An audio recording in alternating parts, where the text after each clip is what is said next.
A racist cop pulls a gun on an elderly black man right in the middle of a courtroom, shocking everyone who thought justice was safe behind those walls. This isn't a heated argument. It's a racist explosion that puts a man's life seconds from ending in front of a stunned judge and jury. But just as the gun is about to fire, someone unexpected steps through the doors. The old man's FBI son, and he's ready to stop the madness. How could a cop feel bold enough to draw his weapon in court? What dark secrets keep this town trapped in fear? And when the truth explodes, who will still be standing when the smoke clears? Before we go any further, comment where in the world you are watching from and make sure to subscribe, because tomorrow's story is one you don't want to miss. The first rays of sunlight crept through Harold Tate's bedroom window, painting warm stripes across his worn quilt. He'd been awake for hours, lying still in the quiet darkness, his mind churning over the testimony he would give today. At 76, he didn't need an alarm clock anymore. His body knew when it was time. Harold's joints creaked as he pushed himself up from the bed. The hardwood floor felt cool beneath his feet, grounding him in the familiar routine of morning. He pulled on his robe, the soft flannel one his late wife Martha had given him years ago, and made his way to the bathroom. In the mirror, he studied his reflection. Deep brown eyes gazed back at him, surrounded by wrinkles earned through decades of standing up for what was right. His silver hair, neatly trimmed just yesterday, framed a face that had seen too much injustice, but had never lost its dignity. "Today's the day, Martha," he murmured, touching the wedding band he still wore. "Another fight for justice, just like the old days." The kitchen welcomed him with morning silence. Harold moved deliberately through his breakfast routine, measuring coffee grounds into the filter, filling the pot with water. The familiar scent of brewing coffee soon filled the air, a comfort he'd relied on through countless difficult mornings. While his oatmeal warmed on the stove, Harold walked to the living room wall where dozens of photographs hung in simple frames. His eyes found the one he was looking for: Malcolm's graduation from the FBI Academy. His son stood tall and proud in his dark suit, Harold and Martha beaming beside him. Martha's smile still lit up the room, even from a photograph. "You'd be proud of our boy, Martha," Harold said softly, touching the frame. "Standing up for what's right, just like we taught him." The morning paper waited on his doorstep, wrapped in plastic against the morning dew. Harold settled into his favorite armchair, the one with the perfect view of his small garden, and unfolded the newspaper. The headline jumped out at him immediately. "Officer Maddox Misconduct Trial Continues. Key Witness to Testify." Harold's hands tightened slightly on the paper as he read. The article outlined the basics. Officer Brent Maddox, accused of racial profiling and excessive force. Multiple incidents swept under the rug. A pattern of harassment that the community had whispered about for years but had been too afraid to challenge. Until now. Harold set the paper aside and stirred his oatmeal, adding a small drizzle of honey. Another habit Martha had started him on. The kitchen clock ticked steadily, marking time until he needed to leave. He ate slowly, methodically, knowing he'd need his strength today. After breakfast, Harold walked to his bedroom closet. The gray suit hung ready, pressed and waiting. It wasn't his newest suit, but it was his most trusted, the one he'd worn to countless courtrooms over his career. The fabric showed slight wear at the elbows, but the suit still fit well, its familiar weight settling on his shoulders like armor. He tied his dark blue tie with practiced movements, checking the knot in the mirror. Martha had always said this tie brought out his eyes. The gold tie pin, a gift from his first big civil rights victory, gleamed softly in the morning light. Harold packed his briefcase carefully, reading glasses, a small notebook, his favorite pen. Each item had its place, just as each piece of evidence had its purpose. Preparation had always been his strength, both in the courtroom and in life. In the hall mirror, Harold made one final check of his appearance. The gray suit, pressed white shirt, and blue tie presented exactly what he wanted the court to see: a dignified professional who commanded respect. But more importantly, he saw in his reflection what Martha had always seen: a man who never backed down from fighting for what was right. A car horn sounded outside, 2 short beeps. Right on time. Harold picked up his briefcase and walked to the front door, pausing for just a moment with his hand on the knob. He took a deep breath, straightened his shoulders, and opened the door to face whatever the day might bring. Lewis Carter's old Buick idled at the curb, its dark blue paint gleaming in the morning sun. Harold recognized the familiar silhouette of his friend behind the wheel and made his way down the front steps, gripping the iron railing that Martha had insisted they install last year. "Morning, Mr. Tate," Lewis said, stepping out to open the back door. His weathered face creased with concern. "How you feeling today?" "Ready as I'll ever be, Lewis," Harold replied, easing into the back seat. The leather upholstery was cool against his back, and the car smelled of the pine air freshener Lewis always used. Lewis slid back behind the wheel, adjusting his mirror to keep an eye on Harold. "Been hearing things, Mr. Tate. Maddox's people been stirring up trouble since yesterday, talking about making sure you don't get to testify." Harold nodded slowly, watching the familiar streets of his hometown slide past the window. "They've been trying to silence the truth for years, Lewis. Today won't be any different." "Yes, sir, but—" Lewis's hands tightened on the steering wheel. "These folks mean business. Saw some of them at the diner this morning, talking loud about teaching certain people their place. The way they looked at me—" He shook his head. They turned onto Main Street, where the morning crowd was already gathering. Harold noticed how conversation stopped as the car passed. Faces turned to watch, some curious, others hostile. Outside Thompson's Hardware, a group of white men leaned against pickup trucks, their eyes following the Buick with unmistakable malice. "Town's changed," Lewis said quietly. "Or maybe it hasn't changed enough." "It's always been here, Lewis," Harold replied, watching a mother pull her children closer as they drove by. "Just hidden better some days than others." The courthouse came into view, its red brick facade rising above the surrounding buildings. Even from 2 blocks away, they could see the crowds gathering on the steps. People held signs, their messages visible even at this distance.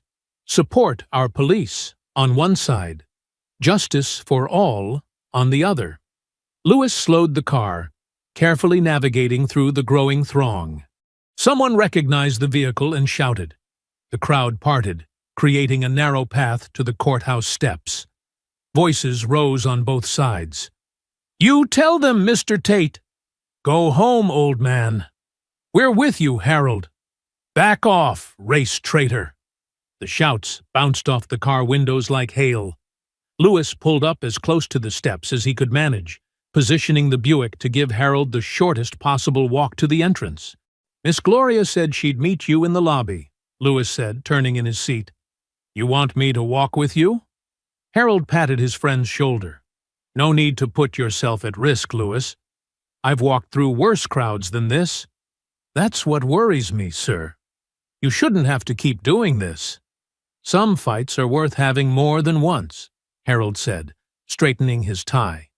He gripped his briefcase and reached for the door handle. Lewis's voice stopped him. "Mr. Tate, Martha would be proud of you today. Real proud." Harold smiled, feeling the familiar ache at the mention of his wife. "Thank you, Lewis. I'll see you after." The noise hit him like a wave as he stepped out of the car. The summer air was already thick with humidity, and the crowd pressed closer, their signs waving above their heads. Harold kept his eyes forward, climbing the courthouse steps with measured steps. "Justice for Harold Tate!" came a shout from his left, followed by supportive cheers. "Remember your place," someone countered from the right, angry and sharp. Harold continued climbing, neither slowing nor hurrying. Each step felt heavy with memory. How many times had he climbed these same stairs over his career? How many fights for justice had started right here? The courthouse doors stood open, flanked by stone columns and stern-faced deputies. They watched Harold approach without expression, their hands resting near their weapons. He nodded to them as he passed, noting how neither acknowledged him. The lobby's air conditioning washed over him as he entered, a blessed relief from the heat outside. The marble floor echoed with footsteps and whispered conversations. Several people stood in small groups, watching him with undisguised interest. "Harold!" A familiar voice cut through the murmur. Gloria Simmons strode toward him, her heels clicking purposefully on the marble. Her dark suit was immaculate, and her expression carried the focused energy he remembered from countless cases they'd worked together. Gloria. He smiled warmly as she reached him. Right on time, as always. She took his arm, her grip firm and reassuring. "These fools think they can scare us with their little show outside? Please. I've seen scarier crowds at a church bake sale." Harold chuckled, grateful for her steady presence. "How's it looking in there?" "Packed house," Gloria replied, leading him toward the courtroom doors. "Maddox's supporters got here early, took up most of the gallery. But we've got the truth on our side, and that's all that matters." They paused before the heavy wooden doors. Inside, they could hear the low rumble of voices waiting for the proceedings to begin. Gloria squeezed his arm gently. "You ready for this, old friend?" Harold thought of Martha, of Malcolm, of all the people who'd stood where he was standing now, fighting for what was right. He thought of the faces outside, both angry and hopeful, and of the long road that had led him here. "Yes," he said simply. "I'm ready." Gloria nodded, and together they pushed open the courtroom doors. The courtroom fell silent as Harold and Gloria entered. Every head turned, every whisper died. The gallery benches creaked with shifting bodies as people craned their necks to watch them walk down the center aisle. Harold kept his eyes forward, but he could feel the weight of the stairs. To his right, the benches were packed with Maddox's supporters, faces he recognized from town, all wearing blue ribbons pinned to their shirts in solidarity with the police. To his left sat a smaller group of community members who'd come to support him, their expressions tight with worry. At the front of the courtroom, Officer Brent Maddox sat at the defense table in his pressed uniform, his attorney whispering in his ear. Maddox's jaw clenched visibly as Harold passed. His eyes, cold and hard, followed Harold's every move. Judge William Carson peered down from the bench, his lined face impassive beneath steel-gray hair. Harold had appeared before him many times over the years, never quite sure where the judge's sympathies truly lay. "All rise," the bailiff called out as court was called to session. Outside in the parking lot, Malcolm Tate sat in his unmarked FBI vehicle, a radio earpiece in place, and his phone displaying a steady stream of text updates from Gloria's assistant inside. His fingers drummed against the steering wheel as he listened to the proceedings begin. Back inside, Harold settled into the witness chair, adjusting his tie as he was sworn in. The prosecutor, Sarah Chen, approached with purposeful steps.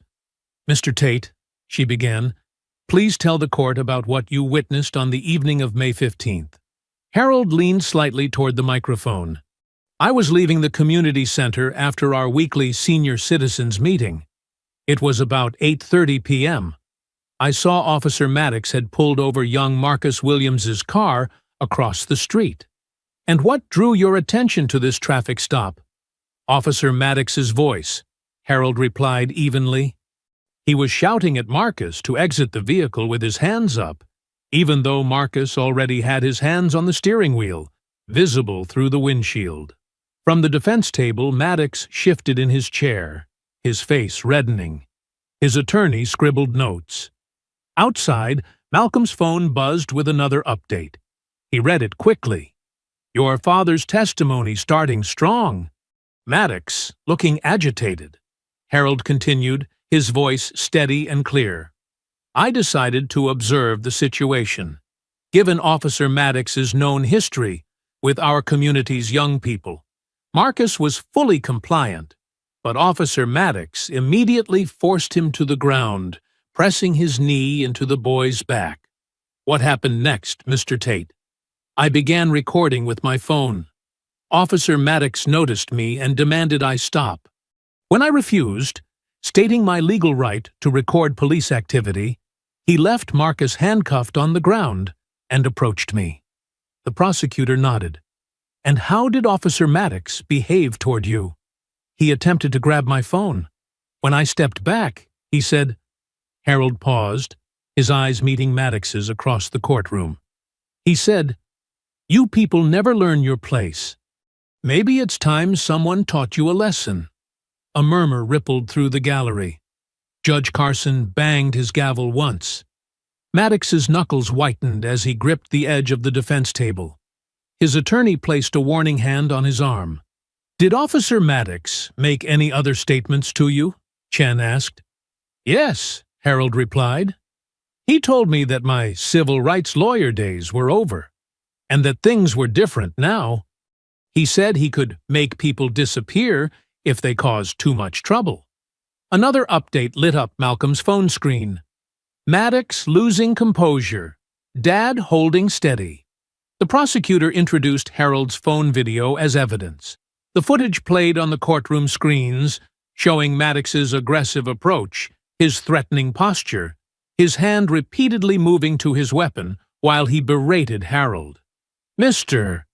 Tate," Chen continued, "in your experience as a civil rights attorney, how would you characterize Officer Maddox's behavior that night?" "Objection!" Maddox's attorney shot to his feet. "Calls for speculation."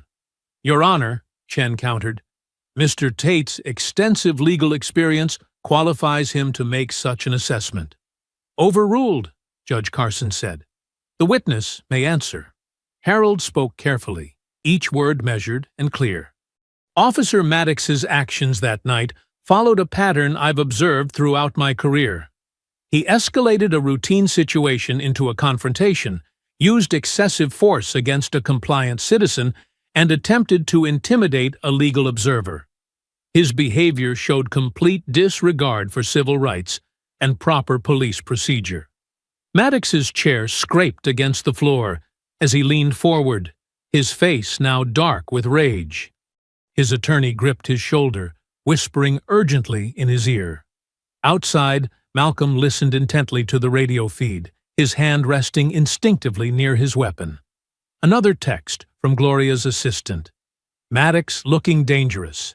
Should we be worried?" Malcolm typed back quickly. "I'm right outside. Keep me posted on every reaction." The prosecutor continued her questioning, and Harold's testimony remained unwavering. He described other incidents he'd witnessed involving Maddox, each account delivered with the same calm precision. The pattern emerged clearly. Racial profiling, excessive force, intimidation tactics. Throughout it all, Maddox's anger seemed to build like a pressure cooker. His breathing grew heavy, visible in the rise and fall of his chest. His eyes never left Harold, burning with undisguised hatred. But Harold's voice never wavered. He spoke with the steady authority of a man who had spent decades facing down such hatred, who understood that truth was his strongest weapon. Each answer was measured, each detail precise, building an irrefutable picture of systemic abuse. "One final question, Mr. Tate," Chen said. "Why did you choose to come forward with this testimony, knowing the potential risks?" Harold straightened in his chair, his dignity almost palpable. "Because silence in the face of injustice makes us complicit in that injustice. I've spent my life fighting for equal treatment under the law. That fight isn't over just because I'm retired." The gallery erupted in mixed reactions, muttered curses from Maddox's supporters. Soft sounds of agreement from Harold's side. Judge Carson's gavel cracked sharply. At the defense table, Maddox's hand moved toward his hip, then back to the table as his attorney grabbed his wrist. His face had transformed into a mask of pure fury, his composure completely shattered by Harold's quiet strength. Malcolm's phone lit up again. Maddox looking ready to explode. Dad calm as ever. Maddox's attorney rose from his chair, adjusting his tie with practiced smoothness. Harold could read the strategy in the lawyer's eyes. He'd seen it countless times before in courtrooms throughout his career. "Mr. Tate," the defense attorney began, his voice dripping with artificial concern, "you're 76 years old, correct?" "That's correct. And this incident you claim to have witnessed occurred after dark, at 8:30 p.m.? Harold nodded. "Yes. Under well-lit street lamps." The attorney paced slowly before the witness stand. "Mr. Tate, when was your last eye examination?" "Objection, Your Honor," Chen called out. "Relevance?" "Goes to the reliability of the witness's observations," the defense attorney replied. Judge Carson waved his hand. "I'll allow it. Answer the question, Mr. Tate." 3 months ago, Harold replied calmly. "My prescription hasn't changed in 5 years. The defense attorney's smile tightened. "And you're certain about everything you claim to have seen that night? No possibility that your memory might be less sharp than it once was?" Harold met the attorney's gaze steadily. "My mind is quite clear, Counselor. Age hasn't diminished my ability to recognize abuse of power when I see it." A few quiet sounds of approval came from Harold's supporters. Maddox shifted in his chair, his uniform collar suddenly seeming too tight. "Let's talk about your history of accusations against law enforcement," the attorney continued.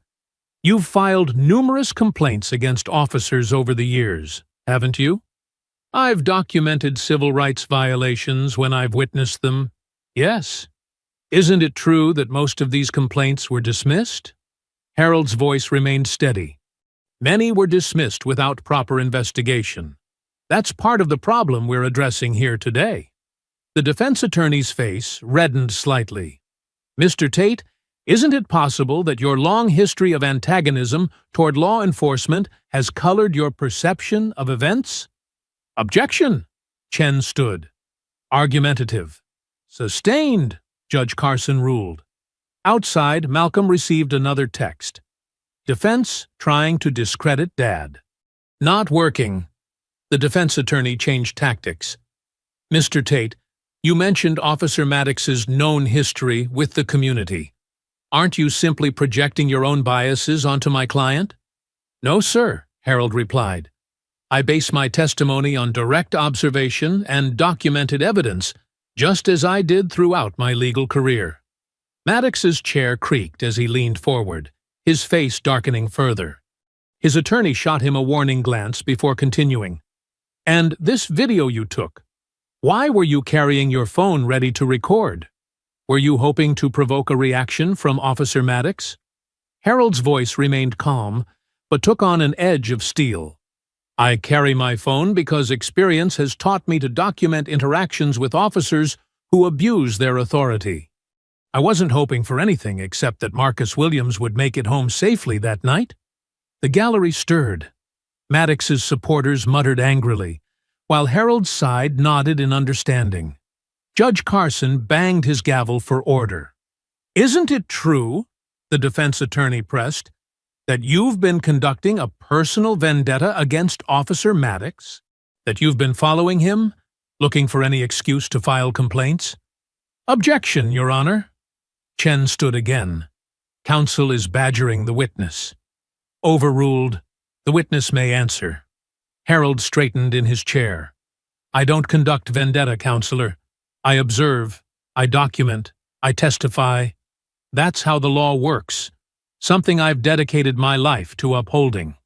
Officer Maddox's actions speak for themselves. At the defense table, Maddox's breathing had become audible, his chest heaving with barely contained rage. His attorney placed a warning hand on his arm, but Maddox shrugged it off. "You're lying!" Maddox suddenly shouted, his voice cracking with fury. "Officer Maddox, control yourself," Judge Carson warned, banging his gavel. The defense attorney tried to continue. "Mr. Tate, isn't it possible that at your age, in the dark—" "You self-righteous old bastard!" Maddox was on his feet now, his chair toppling backward. "You think you can sit there and destroy my life with your lies?" "Officer Maddox," the judge thundered, "sit down or I'll hold you in contempt." But Maddox was beyond hearing.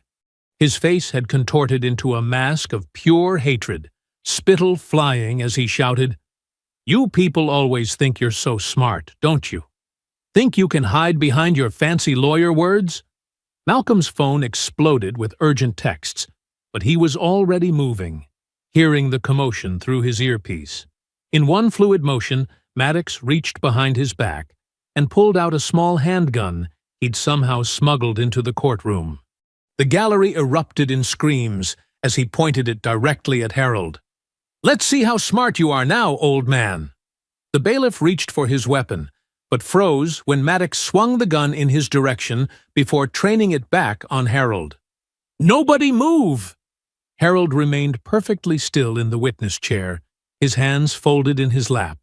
His eyes fixed on the gun barrel pointing at his chest, but his expression showed no fear, only a deep, almost pitying understanding.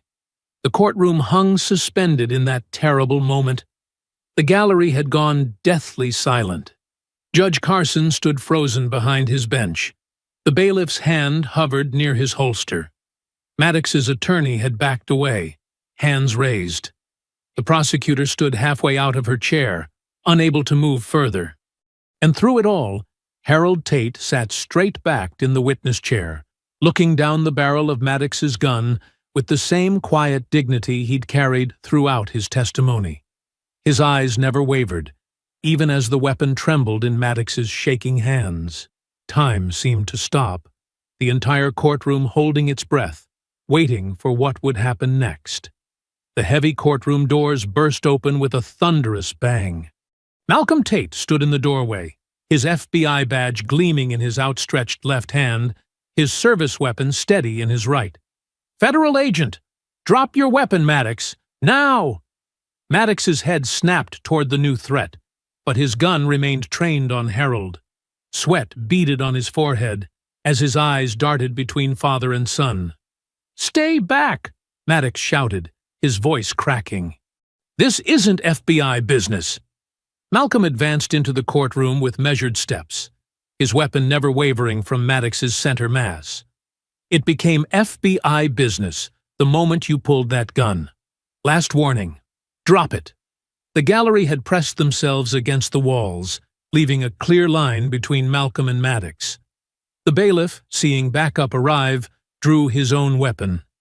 "Officer Maddox," Harold's calm voice cut through the tension, "you don't want to make this worse than it already is." "Shut up!" Maddox's gun hand trembled more violently. "You don't tell me what I want." Malcolm took another step forward. "Think about what you're doing. You've got multiple weapons pointed at you. Put the gun down and we can talk this through." Judge Carson stood behind his bench, face flushed with anger. "Agent Tate, this is my courtroom. You have no jurisdiction." "There's a gun pointed at a federal witness, Your Honor."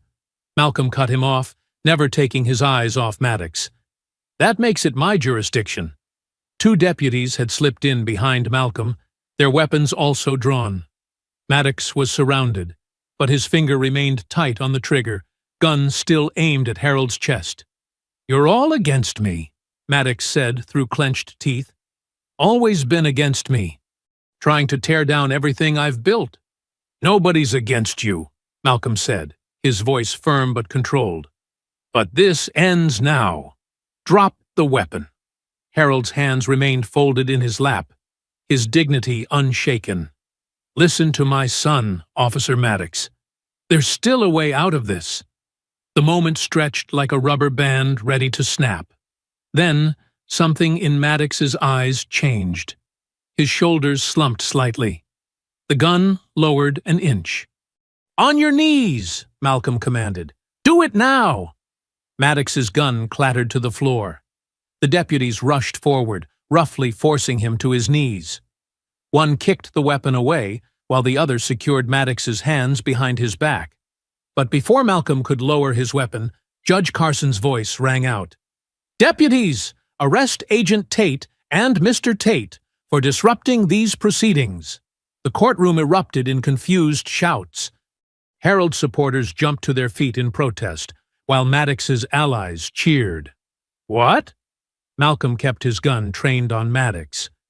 "Your Honor, that's completely—" "You burst into my courtroom unauthorized," Carson cut him off, "brandishing a weapon and interfering with official court business.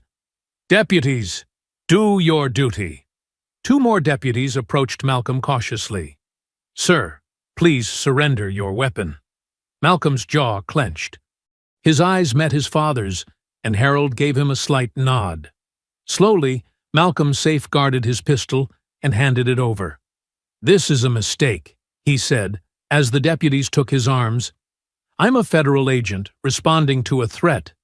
"You can explain that to the U.S. Marshal's office," Carson replied coldly. "For now, you're in contempt of my court." Harold stood calmly as deputies approached him with handcuffs. "Your Honor," he said quietly, "you're making a grave error in judgment." "The only error," Carson snapped, "was allowing this circus in my courtroom. Remove them both." The gallery watched in stunned silence as father and son were handcuffed. Maddox, still on his knees, managed a twisted smile despite his situation. His attorney was already approaching the bench, speaking quietly but urgently to Judge Carson.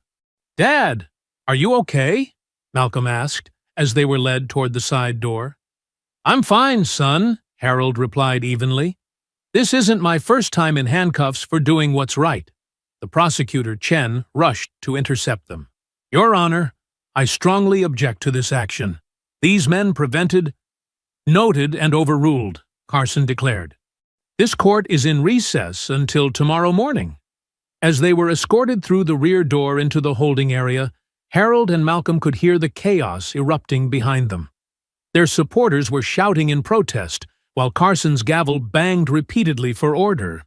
The holding area was a stark contrast to the courtroom's polished wood and dignity. Just bare concrete walls and metal benches. The deputies directed them to sit, maintaining a respectful distance despite their orders. "Agent Tate," one deputy said quietly, "we had to follow the judge's order, but I want you to know, we saw what really happened in there." Malcolm nodded tightly, his handcuffs clinking as he sat beside his father. The heavy door clanged shut, leaving them alone in the holding cell. Through the small window in the door, they could hear the continued commotion from the courtroom. Judge Carson's voice carried even through the thick walls, ordering the gallery cleared. "I'm sorry, Dad," Malcolm said softly. "I should have been in there from the start." Harold shook his head. "You did exactly what you needed to do, son. Exactly when you needed to do it." He shifted slightly on the hard bench. "Though I admit, I didn't expect to be spending my afternoon in custody." "This won't stand," Malcolm assured him. "My team is already outside. They saw everything." "Of course it won't stand," Harold agreed calmly. "But that's not what Carson wants. He's buying time. Probably trying to figure out how to protect Maddox even now." They could hear boots in the corridor outside, voices conferring urgently. The small window darkened as someone peered in at them. "Quite a reunion," Harold said, with a hint of his old dry humor. "Not exactly how I planned to spend time with my son today." Malcolm managed a small smile despite the situation. "Well, you always said the best family bonding happens in unexpected places." The door's lock clunked as someone began to open it. The holding cell door opened to reveal a deputy with an apologetic expression. "Agent Tate, Mr. Tate, your attorney's here." Gloria Simmons swept in, her face tight with controlled anger. This is absolutely outrageous. I've already filed emergency motions with the federal court. The deputy cleared his throat. Ma'am, you have 15 minutes. Thank you, Deputy Williams, Gloria said, her tone softening slightly. Once the door closed, she turned to Harold and Malcolm. Are you both all right? We're fine, Harold assured her, more concerned about what's happening out there. Gloria pulled out her phone, fingers flying over the keys as she spoke. It's chaos. Judge Carson's trying to contain this, but he's too late. At least 20 people recorded Maddox pulling that gun. I've got the ACLU on standby and reporters from 3 major networks already calling. Malcolm leaned forward. My team? Outside, documenting everything. Agent Rivera's already contacted the U.S. Attorney's Office. She looked up from her phone. But Carson's deputies are trying to confiscate phones from witnesses. They're claiming it's illegal to record in the courtroom. That's bull, Malcolm said. The Supreme Court's been clear on this. Public proceedings. Exactly, Gloria cut in. But they're using intimidation tactics. Threatening arrests, talking about contempt charges. She shook her head. Classic playbook. Create confusion, seize evidence, control the narrative. Harold shifted on the bench, the handcuffs clinking. How's Lewis? My driver? He's fine. He's actually been invaluable, helping coordinate with the protesters outside, keeping everyone calm. Gloria's phone buzzed again. She glanced at it and smiled grimly. The National Lawyers Guild just confirmed. They're sending a team. The deputy knocked on the door. 5 minutes, Ms. Simmons. Malcolm straightened. Gloria, my badge and gun. Already on it. I've got your supervisor, A.S.A. Key Thompson, dealing directly with the U.S. Marshals. This jurisdiction nonsense won't fly. You were responding to a clear threat against a federal witness. The holding cell's dim fluorescent light flickered, casting strange shadows. Harold closed his eyes briefly, looking tired but resolute. Dad? Malcolm's voice held concern. I'm fine, son. Just thinking about your mother. She always said the truth has a way of coming to light. Gloria's phone buzzed again. She answered, speaking in rapid, hushed tones. After a moment, she ended the call and looked at them both. That was Reverend Jackson. They're organizing a vigil outside. News vans are already setting up. She checked her watch. It's going to be a long night. The door opened again. Time's up, Ms. Simmons. I'll be working straight through, Gloria told them, gathering her things. Judge Carson can't hold you indefinitely without charges. This will break, and when it does, she smiled fiercely. Well, let's just say I've got a few surprises ready. As she turned to leave, Harold called out softly, Gloria, thank you for everything. She paused at the door. Get some rest, both of you. Tomorrow's going to be interesting. The door closed with a heavy thunk, leaving father and son alone again. The cell grew quieter as evening settled in. Occasional shouts and chants from protesters outside filtered through the high, narrow window. Your team's good? Harold asked after a while. Malcolm nodded. The best. They've been tracking Maddox for months. This incident, he shook his head. It's horrible, but it's also exactly what we needed. No one can deny what happened in that courtroom today. Hours passed slowly. Deputies brought water and offered food, which they declined. Through the window's small opening, they could see the sky darkening, hear the crowd outside growing larger instead of dispersing. Around 11, they heard a commotion in the corridor. Raised voices, the sound of multiple boots on concrete. That's the last one, someone said. 12 phones confiscated. What about the woman who said she uploaded it already? Working on getting the account information. The voices faded. Malcolm and Harold exchanged knowing looks. Too late, Malcolm said quietly. It's already out there. You can't contain something like this anymore. Harold nodded. The world's changed. Carson and Maddox just haven't caught up yet. Near midnight, the door opened one final time. Gloria stood there, looking tired but determined. Deputy Williams was beside her. "Gentlemen," she said, "I'm heading out. But I want you to know, we've got 3 major civil rights organizations filing emergency briefs tonight. The NAACP Legal Defense Fund's team lands at 7 a.m. She smiled. "And someone leaked the courtroom video. It's trending nationwide." "Ms. Simmons," Deputy Williams said gently, "we need to lock up for the night." "Of course." She looked at Harold and Malcolm. "Try to rest. I'll be back first thing with reinforcements." The door closed again, leaving father and son in the dim cell. Outside, they could hear the deputy escorting Gloria down the corridor, her heels clicking on concrete, fading into silence. Malcolm shifted on the hard bench. "Dad?" "I'm proud of how you handled yourself up there. On the stand. Even with a gun in your face." Harold chuckled softly. "Well, your mother always said I was too stubborn to be scared." His voice grew serious. "But having you burst in like that, I've never been more proud, son. Or more worried." "I knew the risks," Malcolm said. "Some things are worth risking everything for." They fell silent, listening to the muffled sounds of the vigil outside. Hymns and civil rights songs floated through the window, a reminder that they weren't alone in this fight. Dawn crept through the holding cell's narrow window, painting stripes of pale light across the floor. Harold and Malcolm had dozed fitfully on the hard benches, still in their suits from yesterday. The sound of multiple voices in the corridor made them both sit up straight. "I want to see my clients immediately," Gloria's voice rang out, firm and clear. "Ma'am, visiting hours haven't—" a deputy started. "These are not visiting hours, Deputy Phillips. This is a legal consultation with multiple attorneys present. Or would you like to explain to Judge Martinez why you're obstructing counsel?" The cell door opened, revealing Gloria flanked by 3 distinguished attorneys. Harold's face lit up with recognition. "James? Marcus? Sarah?"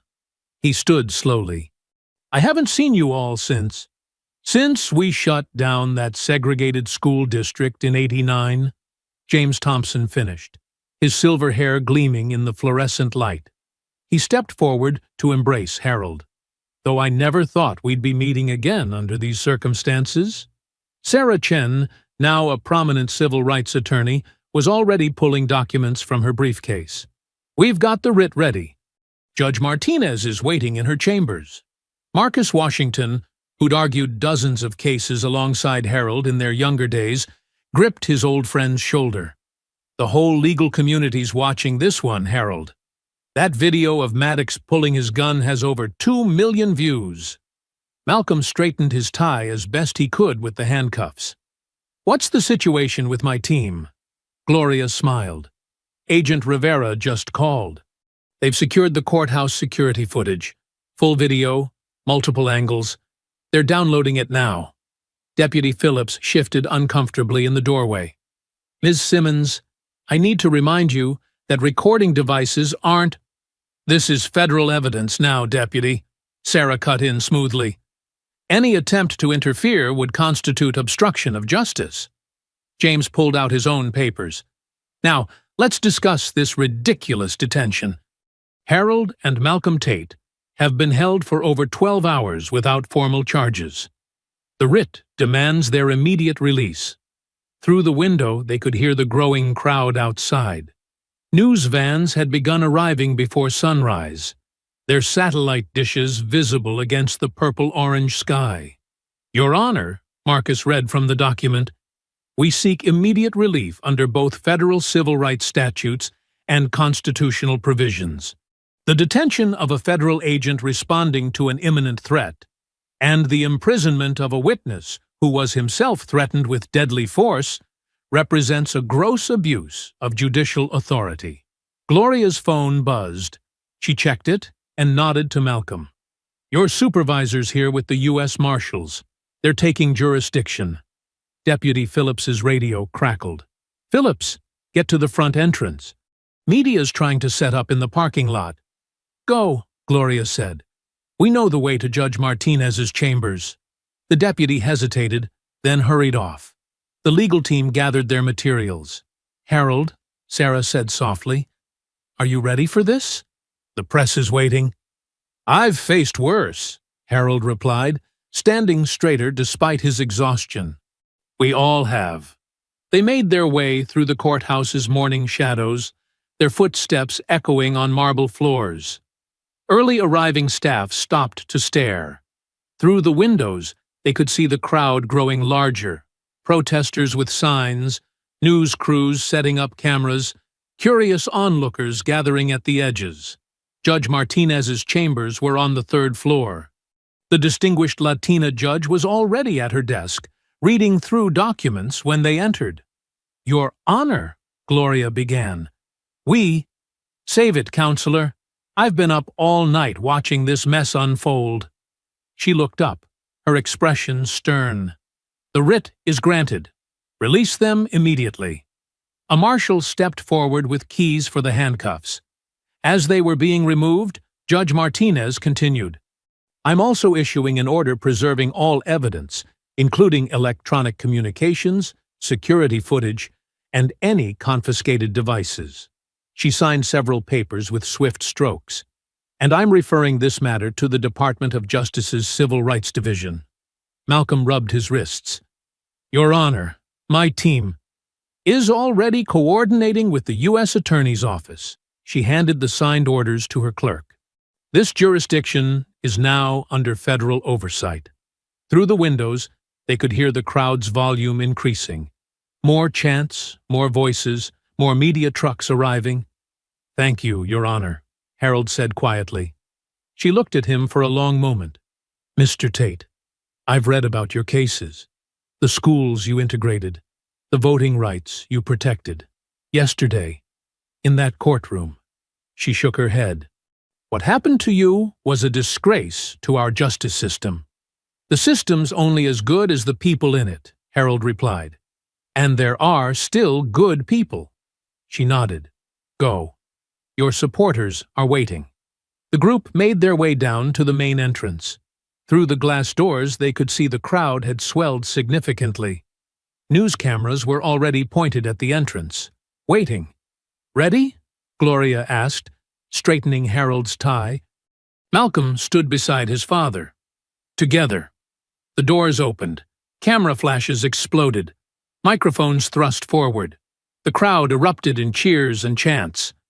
"Mr. Tate! Mr. Tate! Agent Tate, what happens next? Will Officer Maddox be charged?" Harold and Malcolm stood side by side on the courthouse steps, their legal team flanking them. Gloria stepped to the microphones. "We'll be making a full statement shortly. For now, know that justice is being served. Harold and Malcolm Tate have been released, and federal authorities are now investigating yesterday's incident." The morning sun climbed higher, casting long shadows across the courthouse steps. Protesters held signs reading, "Justice for the Tates," and "No more corrupt cops." In the back of the crowd, Harold spotted his driver, Lewis, standing with members of his church. A reporter pushed forward. "Mr. Tate, how do you feel about what happened in that courtroom?" Harold looked at the sea of faces, cameras and microphones. He thought about all the battles he'd fought in courtrooms across the country, all the times he'd stood on steps like these over the decades. "What happened yesterday wasn't just about me or my son," he said, his voice carrying clearly across the crowd. "It was about whether we'll allow fear and hatred to control our justice system, or whether we'll stand up and say, 'No more.'" The crowd cheered. Malcolm placed a hand on his father's shoulder, and together they faced the new day dawning over the courthouse steps. Malcolm sat in the dingy motel room, his laptop casting a blue glow across his face. His FBI credentials had helped secure the courthouse security footage within hours of their release. Now, sitting at the scratched wooden desk, he methodically reviewed each camera angle of yesterday's incident. "Dad, come look at this," Malcolm called to Harold, who was resting on one of the twin beds.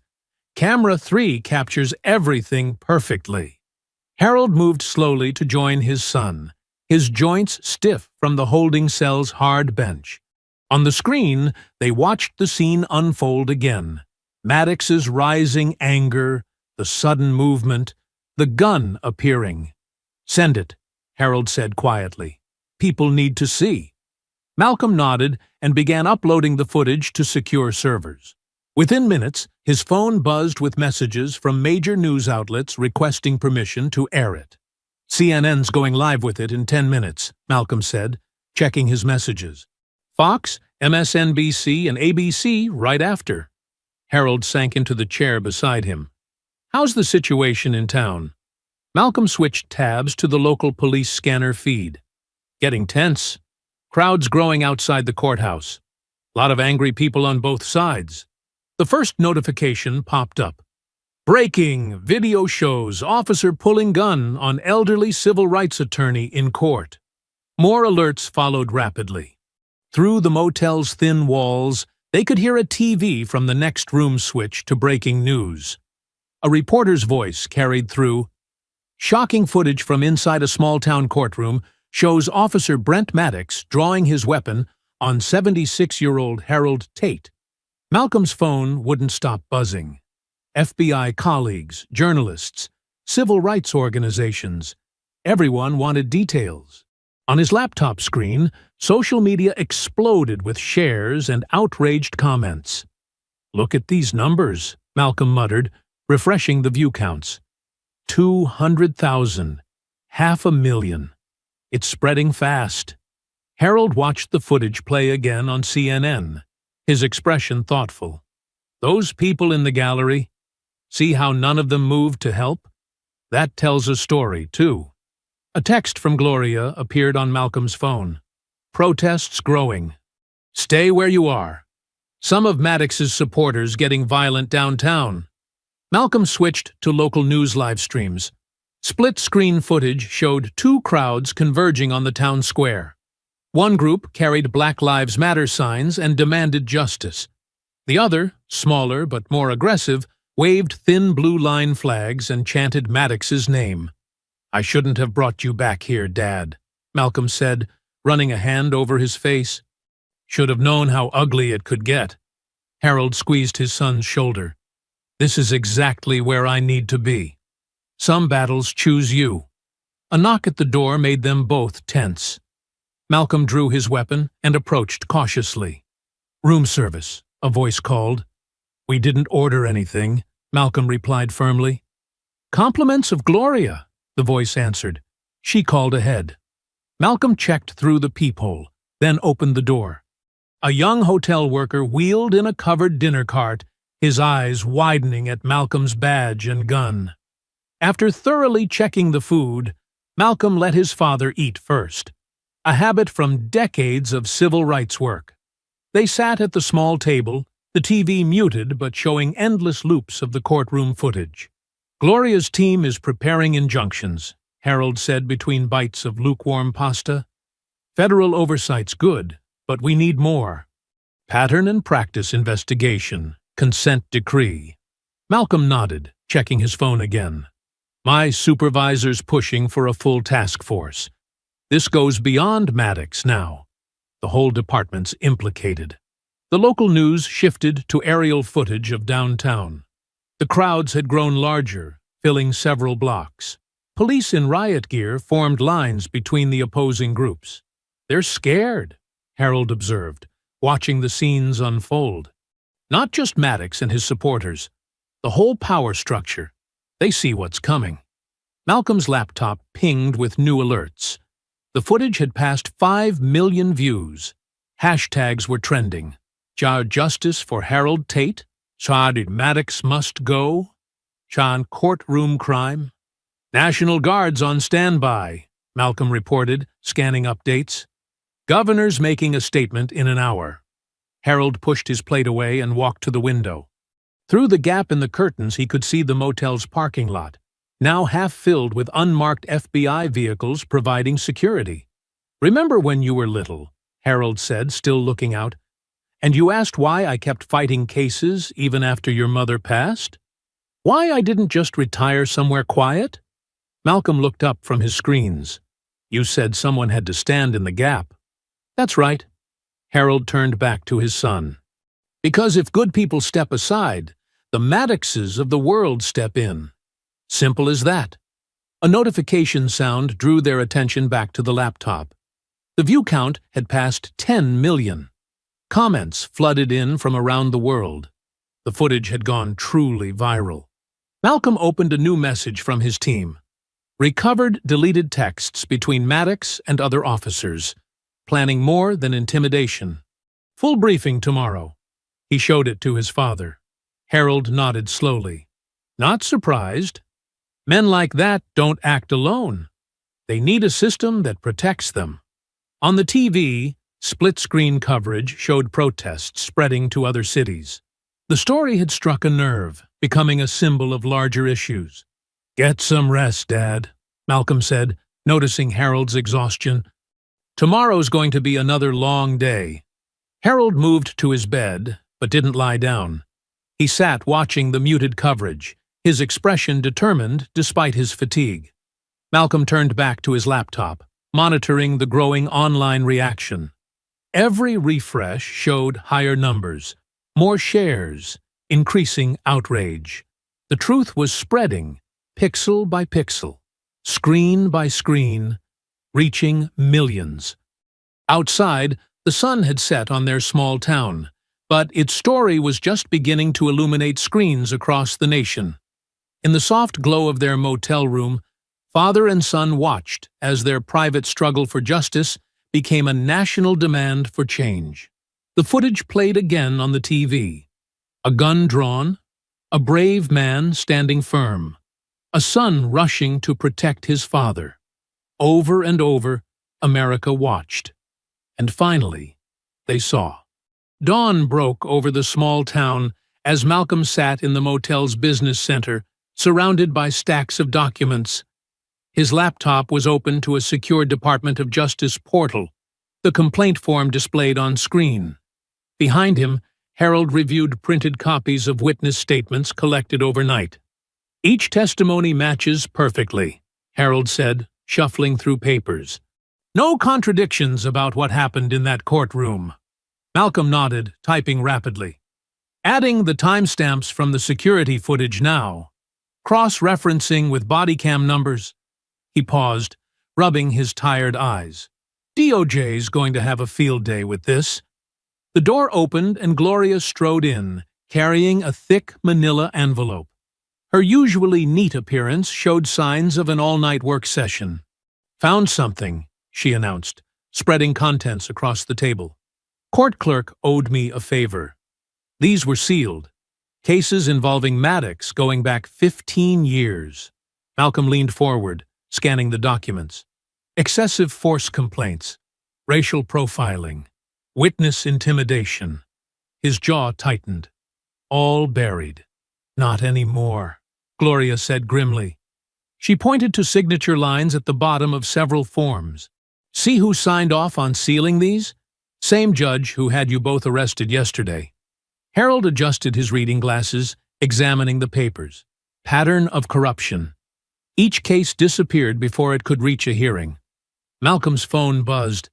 A text from his FBI team outside. Crowds gathering at the courthouse again. Bigger than yesterday. Gloria turned on the small TV mounted in the corner. Local news showed aerial footage of people filling the streets, many carrying signs. Arrest Maddox now, and no justice, no peace. We need to move fast, Gloria said, organizing documents into her briefcase. I've got a team digitizing everything we found, ready to file emergency motions within the hour. Malcolm finished typing and hit submit on the DOJ complaint. Done. Federal investigation officially requested. He checked his watch. My supervisor says the Civil Rights Division's already reviewing yesterday's footage. Harold stood by the window, watching FBI vehicles patrol the motel parking lot. The people need to hear the truth. Not just see the video, but understand what it means. Gloria paused her rapid paper sorting. What are you thinking? I want to record a message, Harold said. something direct, from the heart. Help them see beyond the anger. Malcolm and Gloria exchanged glances. They knew that voice, Harold's quiet determination that had won so many crucial cases over the decades. "We can set it up right here," Gloria said, pulling out her phone. "I'll handle the upload myself. Make sure it can't be taken down." Malcolm cleared space on the conference table while Gloria positioned chairs and adjusted lighting. Harold sat down, took a moment to collect his thoughts, then nodded. Gloria held up her phone and pressed record.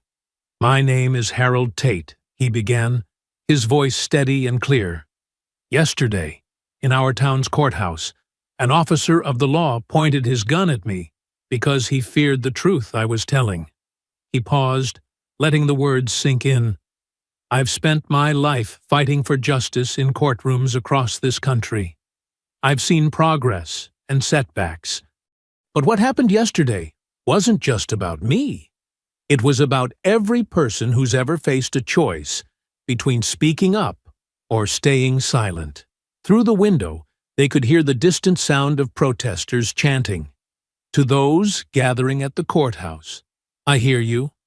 I see your anger, and it's justified. But remember this: our strength lies not in hatred, but in unity. Not in violence, but in truth." Harold leaned forward slightly, his eyes intense.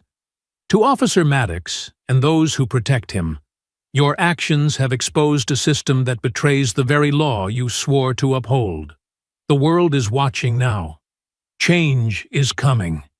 Not through force, but through justice." Malcolm watched his father speak, reminded of countless civil rights speeches he'd heard as a child.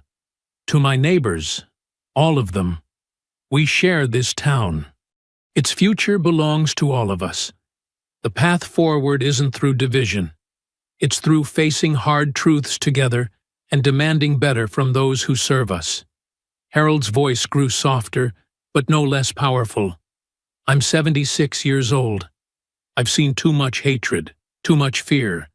But I've also seen what happens when people of conscience stand together. That's why I'm still here. That's why I'll keep testifying. That's why we can't stop until justice is more than just a word in a courtroom." He straightened in his chair, dignified despite his exhaustion. "The truth cannot be silenced by a gun. Right cannot be locked away in a cell. And justice is coming." Gloria stopped recording. For a moment, no one spoke. Malcolm squeezed his father's shoulder. "That's exactly what people need to hear." Gloria was already working on her phone. "Uploading now. I'm sending it to every contact I have. Media, civil rights groups, community leaders." Through the window, they could see more news vans arriving at the courthouse. The crowd had grown larger, their chants louder. "How long until the DOJ responds?" Harold asked, watching the scene outside. Malcolm checked his secure messages. "They're expediting everything. This goes way beyond a single incident now." Gloria's phone started buzzing with notifications. "The video's going up everywhere. People are sharing it fast." Harold nodded, still watching the growing crowd through the window. Years of experience had taught him that moments like this could change everything. Or change nothing. It all depended on what happened next. Below, protesters continued to gather, their signs visible even from the motel's second floor. Their voices rose in unified demand for justice, echoing through the streets of a town that could no longer hide from its truth. Darkness settled over the town as Harold sat in his motel room, watching news coverage of the day's events. His recorded message had spread rapidly online, drawing both support and backlash.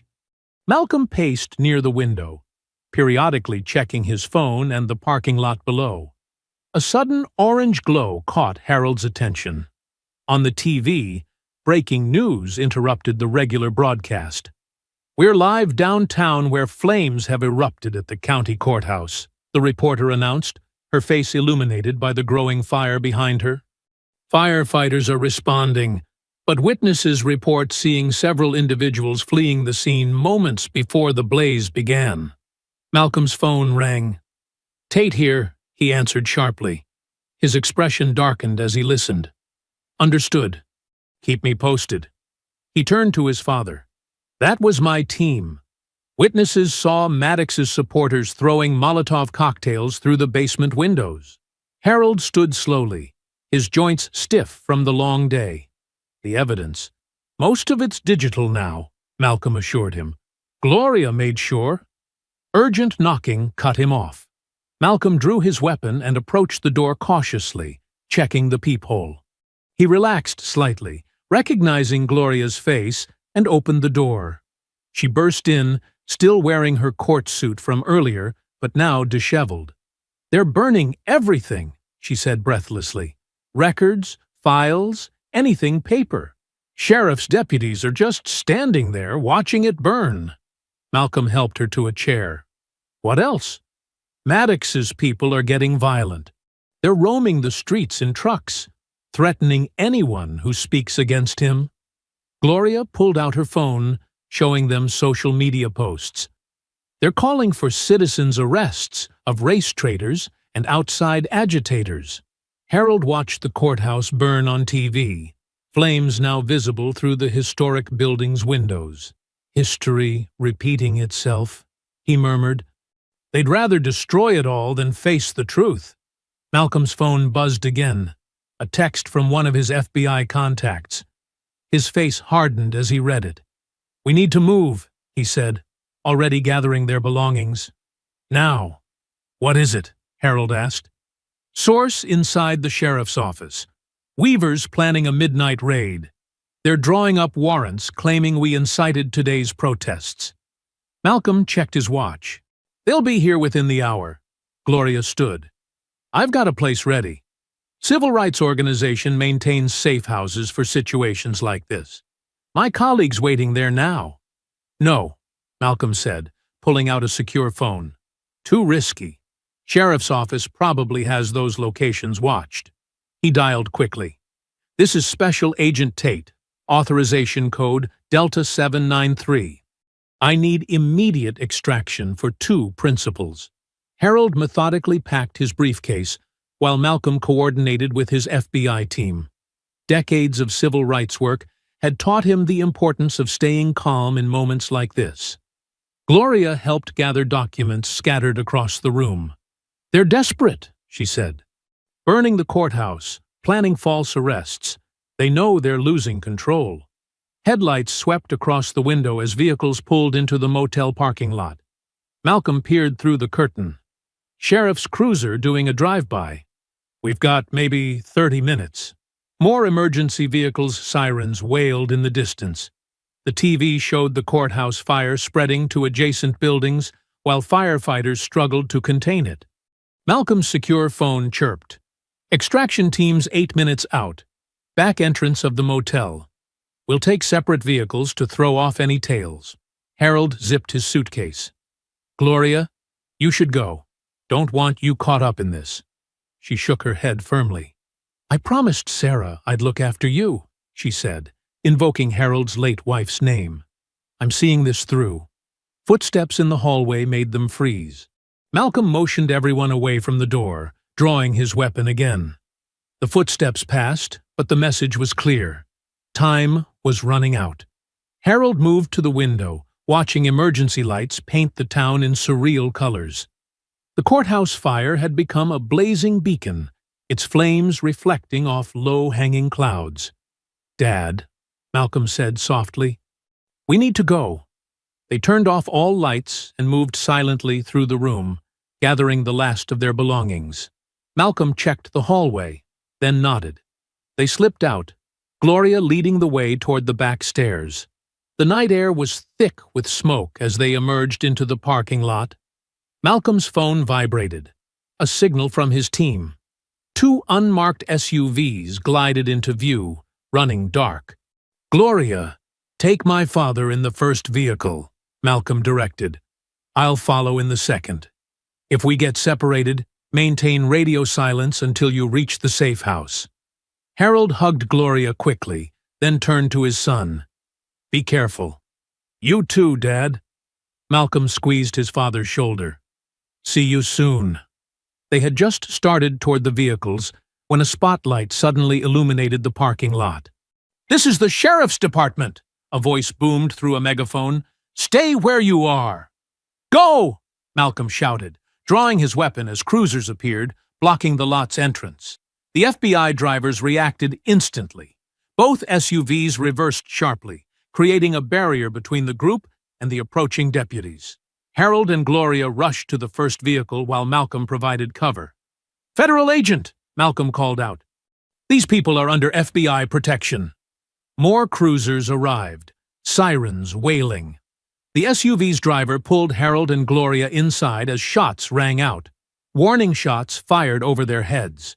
Malcolm backed toward the second vehicle, badge held high. "Cease fire! Cease fire! You're interfering with a federal investigation." Through the SUV's window, Harold watched his son, heart pounding. The moment stretched like a rubber band ready to snap. Then both FBI vehicles surged backward, tires squealing, using a maintenance road behind the motel. Harold glimpsed Malcolm diving into the second SUV before they accelerated into the pre-dawn darkness. Gloria gripped Harold's hand as their driver executed a series of rapid turns, losing any potential tails. In the distance, the courthouse fire painted the sky orange, marking the end of one era and the uncertain beginning of another. The SUVs raced through empty streets, carrying their passengers toward safety, as the first hints of dawn began to pale the eastern sky. Dawn crept over the pine trees surrounding the FBI safe house. Harold sat at a kitchen table, hands wrapped around a warm coffee mug, while Malcolm checked the perimeter for the third time since their arrival. Gloria dozed on a worn couch, her laptop still open beside her. The house was simple but secure, a single-story ranch tucked away on a private road, surrounded by dense forest. Blackout curtains covered every window, and surveillance cameras monitored the long driveway. Malcolm returned from his check, rolling tension from his shoulders. "Perimeter's clear. Our teams have blockades on all access roads." Harold nodded, taking a slow sip of coffee. His hands still trembled slightly from the night's events. "Any word on the courthouse? Fire's contained, but the building's a total loss." Malcolm pulled out his phone, showing his father news footage. "They're calling it arson. Multiple ignition points, accelerants used." Gloria stirred at their voices, sitting up and straightening her wrinkled blazer. "What time is it?" "Just past 6, Harold answered. "You should get more rest." She shook her head, reaching for her own coffee cup. "Too much happening. My contacts in D.C. have been working all night." Malcolm's secure phone buzzed. He answered immediately, listening intently. His expression shifted from concern to cautious hope. "Good news?" Harold asked as his son ended the call. "The Attorney General just authorized a federal task force. They're mobilizing now. Civil rights investigators, FBI tactical teams, federal marshals." Malcolm allowed himself a small smile. "That video of Maddox pulling his gun went viral. Social media's exploding. National news networks are all over it." Gloria opened her laptop, quickly scanning headlines. "Look at this. Civil rights groups are organizing caravans to the town. Protesters from 3 states are heading in. The governor's getting pressure to make a statement." Harold closed his eyes briefly, memories washing over him. Feels like 65 all over again. Same hatred, different faces. A sharp alert tone from Malcolm's phone interrupted them. He checked the message, brow furrowing. "What is it?" Gloria asked. "Contact inside the sheriff's office wants to meet. Says they have recordings, conversations between Maddox and Judge Copeland about intimidating Dad on the stand." Malcolm showed them the message. "Says they planned the whole thing." Harold leaned forward. "Can we trust them?" Message came through our secure whistleblower channel. They provided authentication codes that check out. Malcolm typed a response. "They're requesting immediate extraction." afraid of retaliation. Gloria stood, suddenly energized. If we have proof of conspiracy between Maddox and the judge, that breaks this wide open. Federal charges, civil rights violations, witness intimidation. Malcolm was already coordinating with his team. Sending a tactical unit now. We'll bring them straight here. The next hour passed tensely. Harold tried to rest but found himself standing at the kitchen window, peering through a gap in the curtains at the misty morning. Gloria worked her phone, coordinating with legal teams and civil rights organizations. Malcolm remained in constant contact with his extraction team. Finally, Malcolm's phone lit up. They're 5 minutes out. 2 vehicles, our tactical team, and the witness. Harold watched his son move efficiently through the house, checking security measures and positioning himself near the front door. Even after all these years, it still startled him sometimes to see his little boy transformed into this capable federal agent. Gravel crunched under tires as 2 black SUVs pulled up to the house. Malcolm verified their identification through the security system, then opened the door. 4 FBI agents in tactical gear emerged from the first vehicle, immediately taking up defensive positions. From the second SUV stepped a nervous-looking young woman in a sheriff's department uniform. "Deputy Sarah Chen," she introduced herself as Malcolm led her inside. I was Judge Copeland's clerk." Harold recognized her from the courthouse. She'd always been polite, one of the few staff members who looked him in the eye. "You're safe here," Gloria assured her, pulling out a chair. "Tell us what you have." Deputy Chen produced a small digital recorder from her pocket. "I started recording their meetings 3 months ago, when I realized what they were planning." Her hands shook slightly. Judge Copeland and Officer Maddox would meet in chambers after hours. They knew Mr. Tate's testimony could expose everything. Malcolm took the recorder, connecting it to secure equipment to make copies. Everything meaning?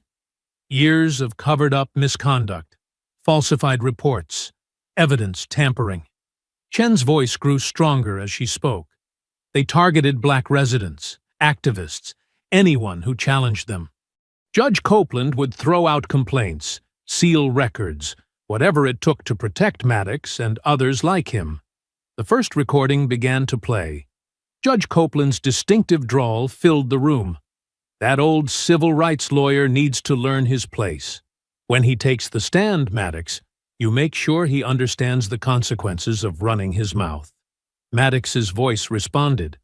"Don't worry, Judge. By the time I'm done, won't nobody else dare testify against us." Harold listened, face impassive, as more conversations played. The casual cruelty, the calculated planning, the absolute certainty of their power. He'd seen it all before. "There's more," Chen said. "Videos from the courthouse security system, emails, text messages. I downloaded everything before." She paused. "Before they burned it all." Malcolm's team began processing the evidence, while Gloria took detailed notes. Outside, the sun climbed higher, burning away the morning mist. "Why?" Harold asked quietly. "Why come forward now?" Chen met his eyes. "Because I watched you on that stand, sir. Watched you tell the truth while they tried to destroy you. And I realized I couldn't be part of it anymore." Malcolm's phone buzzed again. "Task Force just landed at the regional airport," he announced. "They'll be in town within the hour." Gloria was already drafting motions. "With this evidence, we can request immediate federal intervention, demand the judge's recusal, have Maddox's badge suspended." "They'll come after me," Chen said softly. "No, they won't," Malcolm assured her. "You're under federal protection now. We're moving you to a secure location as soon as the task force arrives." Harold reached across the table, gently patting Chen's hand. "Thank you.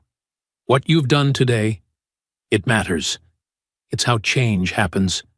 One person standing up, then another, then another." Morning light slipped through the curtains as they worked, organizing evidence and preparing statements. The recorder continued playing, revealing years of corruption in the judge's own words. Outside, more FBI vehicles arrived, securing the perimeter as the town awakened to find justice finally closing in. The afternoon sun cast long shadows through the safe house windows as Malcolm set up his mobile forensics equipment on the dining room table. Deputy Chen sat beside him, providing login credentials and system details, while Harold and Gloria worked in the living room, preparing documents for the next day's press conference. Maddox thought he was clever, Chen explained, watching Malcolm's fingers fly across the keyboard. He'd delete his body cam footage at the end of every shift, then submit technical malfunction reports. Malcolm nodded, eyes fixed on the screen. But deleted doesn't mean gone, not with the right tools. He connected a series of external drives and processors. The footage gets archived to the department's secure server first. Even if he deleted local copies, there's always a digital trail. From the living room, Gloria's voice carried over. Make sure we have solid chain of custody documentation for everything. They'll try to challenge authenticity. Already on it, Malcolm replied. He turned to Chen. When exactly did Maddox start making threats about the trial? Chen consulted her notes. 3 weeks ago. He was getting nervous about Harold's testimony. Started wearing his body cam more often, trying to catch your father doing something he could use against him. Malcolm's computer beeped. Lines of code scrolled across the screen as his recovery program worked. Got something. Multiple deleted files from the days leading up to the trial. Harold walked over, leaning on his cane. What does it show? The first recovered video appeared. Maddox's body cam footage showed him following Harold's car, lights flashing. Harold's driver, Lewis, pulled over carefully. Remember this? Malcolm asked his father. Harold's face tightened. Week before the trial. He claimed it was a routine traffic stop. The footage played, showing Maddox approaching the car aggressively, hand on his weapon. His voice came through clearly. Getting mighty brave. Testifying against a police officer. Be a shame if something happened to you on these dark roads. There's more, Chen said quietly. File after file appeared. Maddox parking outside Harold's house, following him to the grocery store, showing up at his church. Each encounter captured threats and intimidation, all while his body cam recorded everything. He got sloppy, Malcolm noted, copying the files to secure drives. Too angry to remember his camera was running, too confident to care. Gloria joined them, watching the footage with growing intensity. This is textbook witness intimidation, criminal harassment, civil rights violations. She pulled out her phone. I'm calling the DOJ task force leader now. They need to see this before tomorrow's press conference. While Gloria made calls, Malcolm's FBI tech team arrived. 3 agents with additional equipment. They set up quickly, processing the videos and creating certified copies. Timestamp on this one agent called out. Morning of the trial. Courthouse parking lot. The footage showed Maddox meeting Judge Copeland behind the courthouse. The judge's words were clear. If that old troublemaker doesn't back down, handle it. Make it look clean. Harold watched silently, his expression pained but unsurprised. Chen touched his arm gently. I'm so sorry, Mr. Tate. I should have come forward sooner. He patted her hand. You came forward when it mattered most. That's what counts. Gloria returned, energy radiating from her. DOJ wants everything we have by midnight. Press conference is set for 9 a.m. tomorrow at the Federal Building downtown. She looked at Malcolm. They're sending extra security for all of us. Tactical teams will escort us there. Malcolm nodded, still focused on recovery operations. Almost done here. Just a few more files to process. His screen flickered with another recovered video, this one from inside the courtroom, showing Maddox's perspective as he drew his weapon. The room fell silent as they watched. The angle captured everything: Harold's calm testimony, Maddox's rising fury the moment he snapped. The racial slur he shouted echoed in the quiet room. "Perfect," Gloria said grimly. "Jury's going to see exactly what happened. No spinning this." For the next several hours, they worked steadily. Malcolm's team processed and authenticated every piece of footage. Gloria drafted statements and coordinated with DOJ prosecutors. Harold helped Chen prepare her formal whistleblower testimony. Night fell. Takeout containers littered the table. Coffee cups multiplied. Outside, FBI vehicles patrolled silently. "That's the last one," Malcolm announced finally, securing the final drive. He checked his watch, 11:45 p.m. "Everything's copied, authenticated, and encrypted.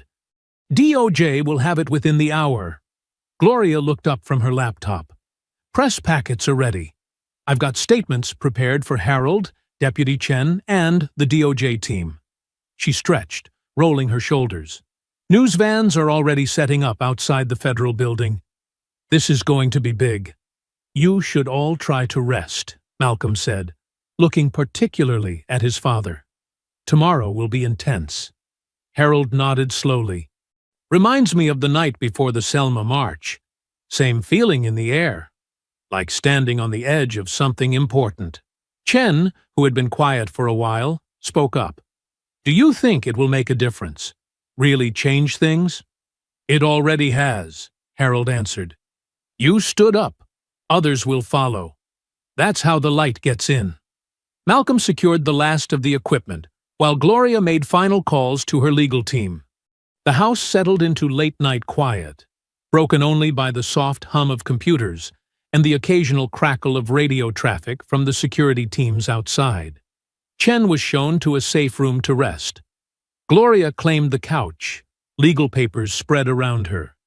Malcolm did one last security check, then returned to find his father still sitting at the dining room table. "You should sleep, Dad." Harold smiled slightly. "Too much on my mind." He looked at the stack of hard drives containing the evidence. All those years of abuse, caught on their own cameras. They were so certain of their power they didn't even try to hide it. Malcolm sat beside him. That's what brought them down. Pride, arrogance.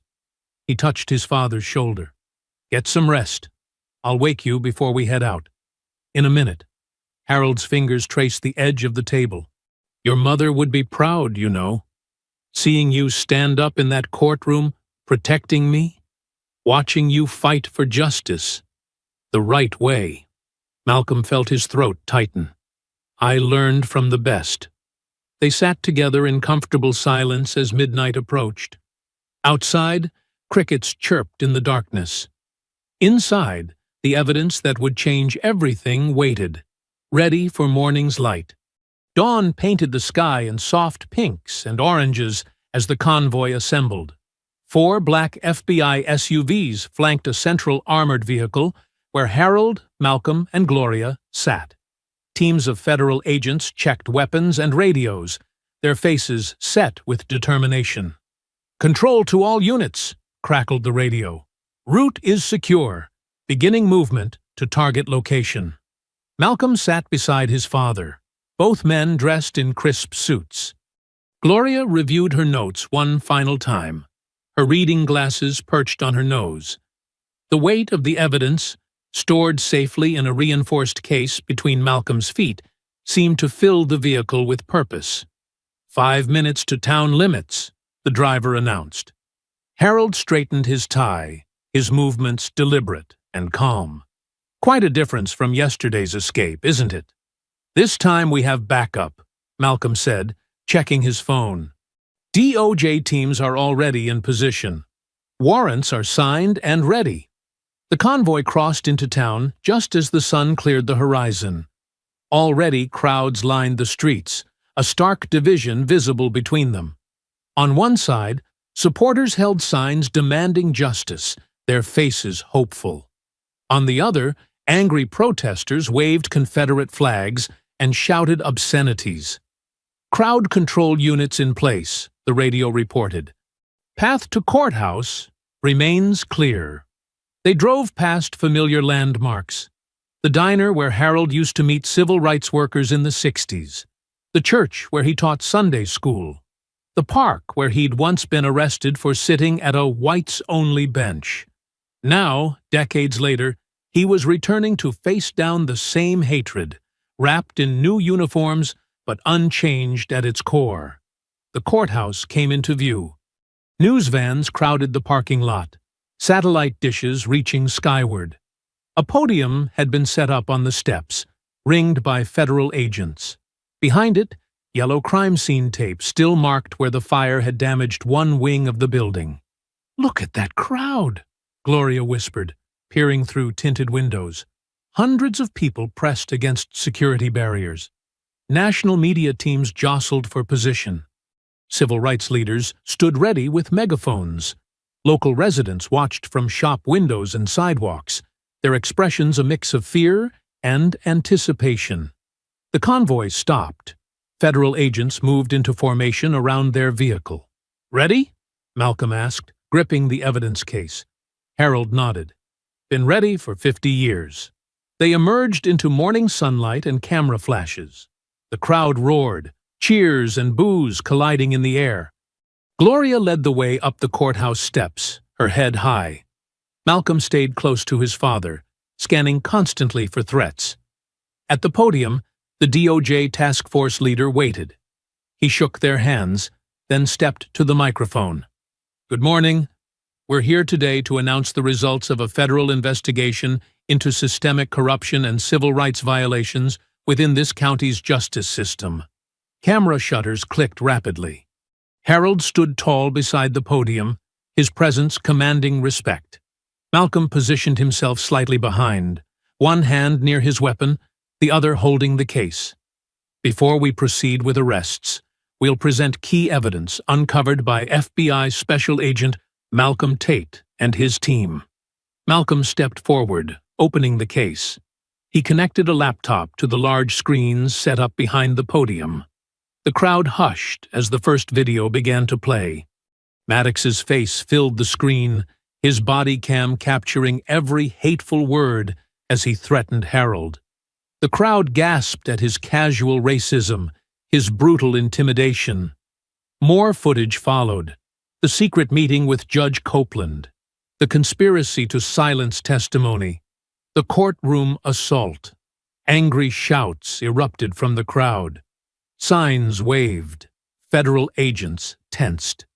"Based on this evidence," the task force leader continued, "we are executing federal warrants for the arrest of Officer Brent Maddox, Judge Henry Copeland, and 6 members of the County Sheriff's Department." As if on cue, a team of agents emerged from the courthouse, leading Maddox in handcuffs. His face was red with rage.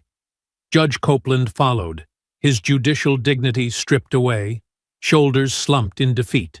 Deputies who had helped cover up their crimes came next, heads bowed. The crowd's reaction was instant and explosive. Supporters cheered and embraced. Maddox's backers shouted threats and pressed against the barriers. Federal agents moved quickly to maintain order. Harold stepped to the microphone. His voice, strong and clear, cut through the chaos. 50 years ago, I stood on these steps as a young lawyer, fighting for justice. Today, I stand here as a witness to change, not just for myself, but for every person who has faced hatred and survived, for every voice that was silenced, for every truth that was buried. The crowd grew quiet, hanging on his words. To those who thought their badges and gavels made them untouchable, justice has come. To those who lived in fear, fear no more. The light of truth will always overcome the darkness of hatred. Gloria wiped tears from her eyes. Even hardened federal agents seemed moved. Malcolm watched his father with pride, remembering the terrifying moment in the courtroom when he'd burst in to find Maddox's gun aimed at him. Now, just days later, they stood victorious on the same steps. As Harold finished speaking, the task force leader returned to announce additional investigations, federal oversight measures, and support for community healing. But the crowd's attention stayed fixed on Harold, the man who had stood his ground, who had never lost faith in justice. When the formal statements ended, Harold turned to Malcolm. Their embrace was spontaneous and powerful. A father and son united in triumph. The crowd erupted in cheers and applause. "I love you, Dad," Malcolm said softly. "Love you too, son," Harold replied, his voice thick with emotion. "We did it. We really did it." Around them, supporters pressed forward, reaching to shake their hands. Cameras flashed. Reporters called questions. But for that moment, in the morning sunlight on the courthouse steps, father and son held on to their hard-won victory, surrounded by the sounds of justice finally served. A week after the courthouse arrests, Harold sat in his study, adjusting his tie as Gloria helped set up the video equipment for his congressional testimony. Afternoon sunlight streamed through the windows, highlighting the family photos and legal texts that lined his shelves. "Testing, 1, 2, a technician said through the screen. "Can you hear us clearly, Mr. Tate?" "Yes, perfectly," Harold replied, his voice steady and clear.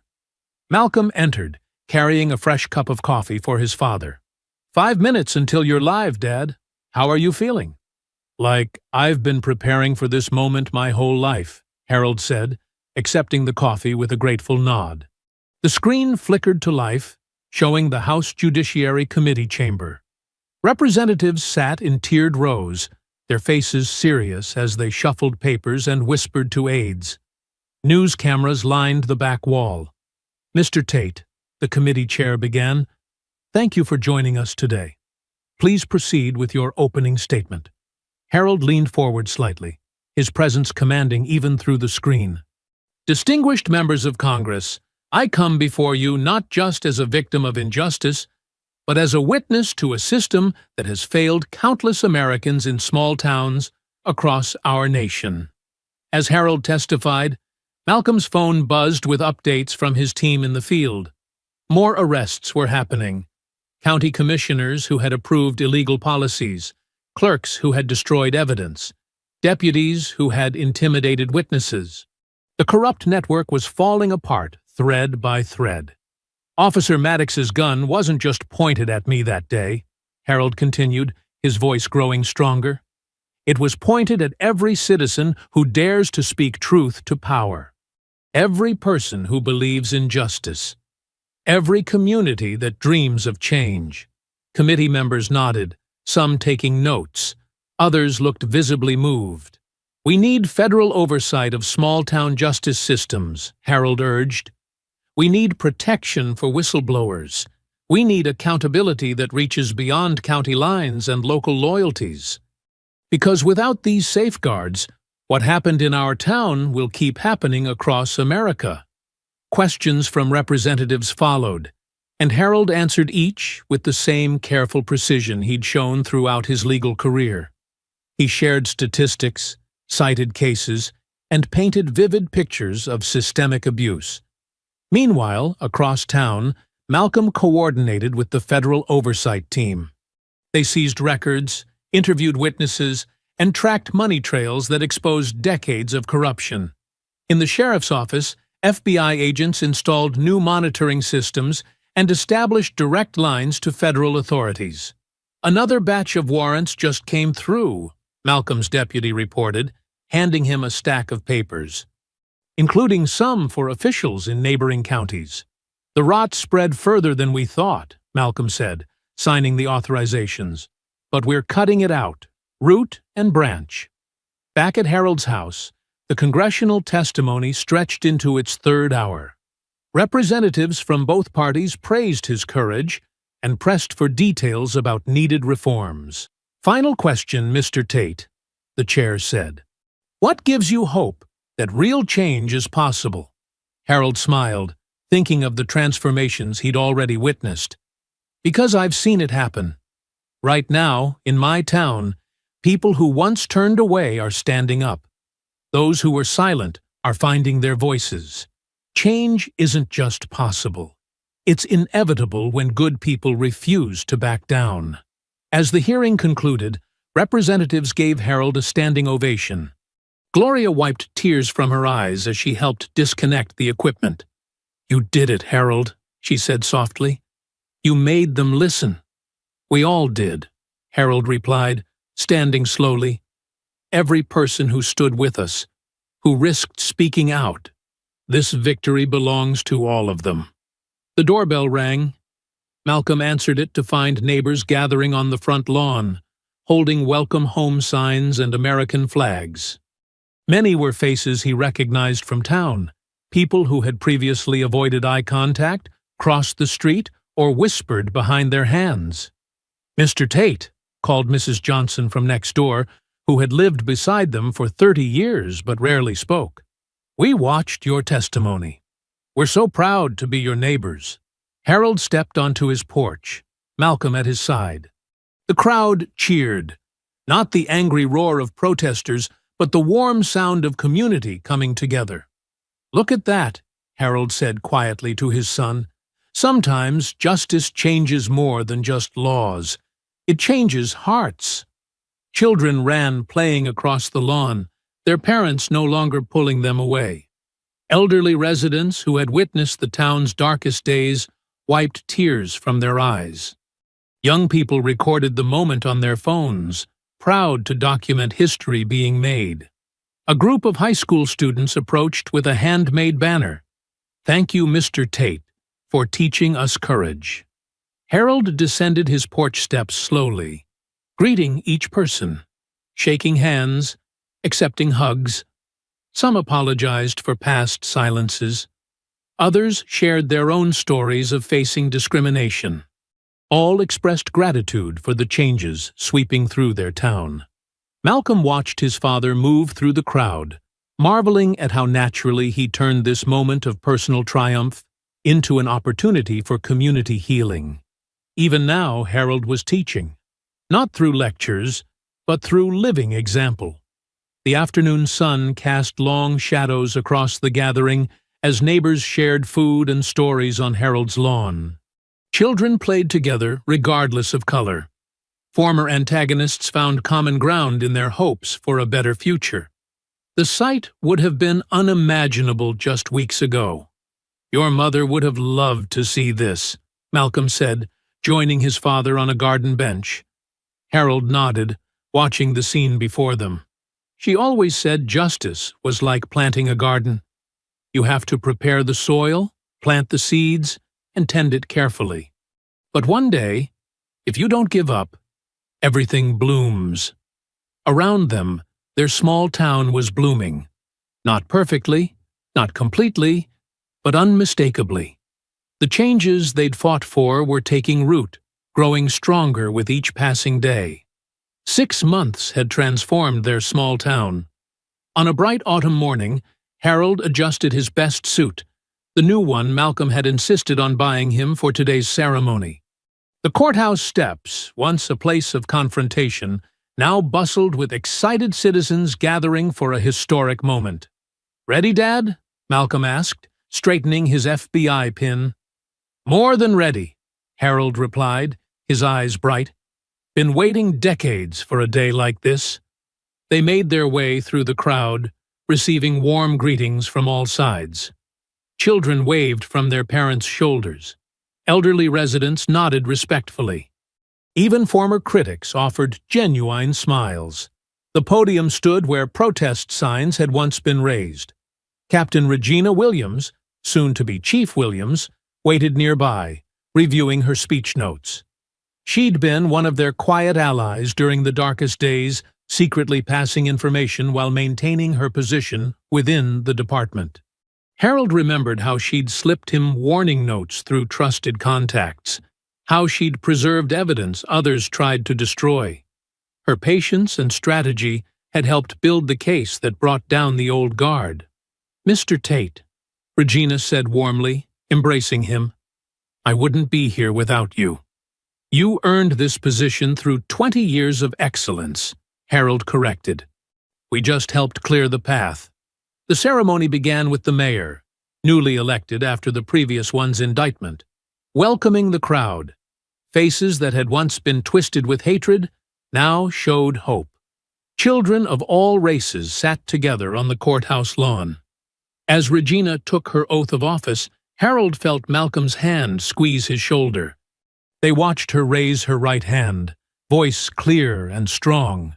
"I do solemnly swear." The crowd erupted in applause as she received her chief's badge. Regina's teenage daughter beamed from the front row, capturing everything on her phone. History being made, Harold thought, by those who refused to accept injustice as normal. After the ceremony, well-wishers surrounded them. Young officers sought Harold's advice on community relations. Parents thanked him for making their children's future brighter. Civil rights activists who'd stood with them shared proud embraces. The afternoon passed in a blur of congratulations and conversations. As the sun began to set, Harold and Malcolm finally made their way home, where they settled into the old wooden rocking chairs on the front porch. "Remember when this street used to clear out if we sat outside?" Malcolm asked, loosening his tie. Harold nodded, watching children play freely in the golden light. Their laughter carried on the evening breeze, black, white, and brown children chasing each other without a care in the world. "Your mother always said change would come," Harold said softly. "She believed in it, even when I had doubts." "She was right," Malcolm replied. "Look at them out there, Dad." "Really, look." A group of kids had set up an impromptu basketball game using a portable hoop. They divided teams without regard to color, arguing only about who got the best players. Parents chatted nearby, sharing snacks and keeping casual watch. Mrs. Johnson from next door waved as she walked her dog past Harold's yard. 6 months ago, she would have hurried by with eyes averted. Now she stopped to share news about her grandchildren.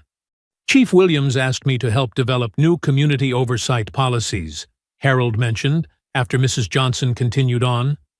"Said my legal experience would be valuable." Malcolm smiled. "Planning to come out of retirement? For this?" "Gladly."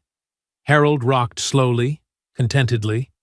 "The work's not finished, but at least now we have honest people in charge of finishing it." They sat in comfortable silence as the sunset painted the sky in brilliant oranges and pinks. The streetlights flickered on, but the children kept playing, their parents unworried in the growing dusk. A young boy retrieved his ball from Harold's flower bed and called out, "Sorry, Mr. Tate." "No harm done, Tommy," Harold replied, remembering when that same child's parents had forbidden him from coming near the yard. Malcolm watched the boy rejoin his friends. "You know what strikes me most? The natural way they all interact now. No tension, no fear. That's how it always should have been," Harold said. "Maybe that's how it can stay." The evening air grew cooler, but neither man moved to go inside. They sat together, father and son, watching their community's transformation unfold in the simple joy of children at play. Their shared smile reflected all they'd achieved and all they still hoped to see. I hope you enjoyed that story. Please like the video and subscribe so that you do not miss out on the next one. In the meantime, I have handpicked 2 stories for you that I think you will enjoy. Have a great day.